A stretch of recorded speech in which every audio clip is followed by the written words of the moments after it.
mga pangga, dumating na ang aking parcel sa Flash at ito ay bumili ako ng contact lens. So matagal na akong nagko-contact lens mga pangga, tumigil lang ng pandemic. So ita-try natin ulit na magka-contact lens sa ating mga mata. So ang binili ko yan is 2 pairs and may kasama siyang tweezer kit. Ayan po, ayan. And then 120 ml na solution. Ayan.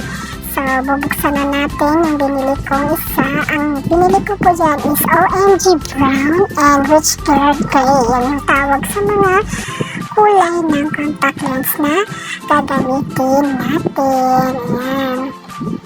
So, meron na siya mga lagayan. So, isa-isa ko na rin yan siyang binubuksan po dyan. Ayan.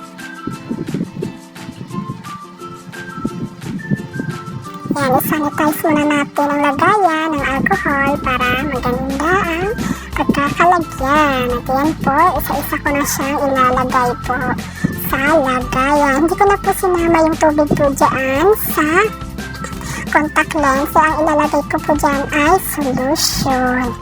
So, sa mga first time po na magko-contact lens, ganyan po ang gagawin niyo po. Hindi niyo po isasama yung water po na pinaglagyan ng contact lens.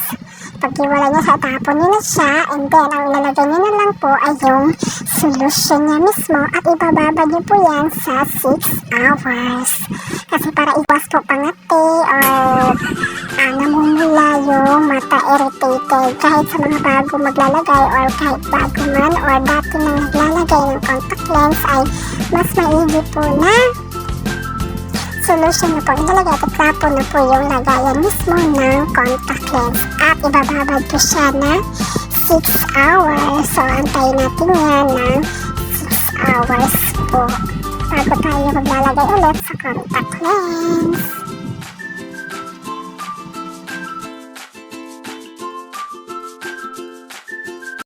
1 week later.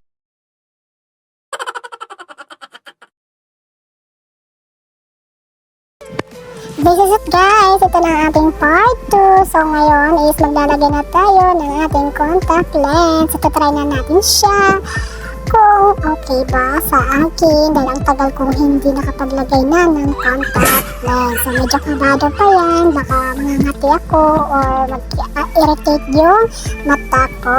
Kaya yan, naglagay tayo dyan. Diba? In fairness, sa unang lagay is okay naman siya. Diba? And then, for the second try, sa kabila naman, ay nagawa ko na. So, ang gamit ko ngayon dyan is Rich Girl Gray.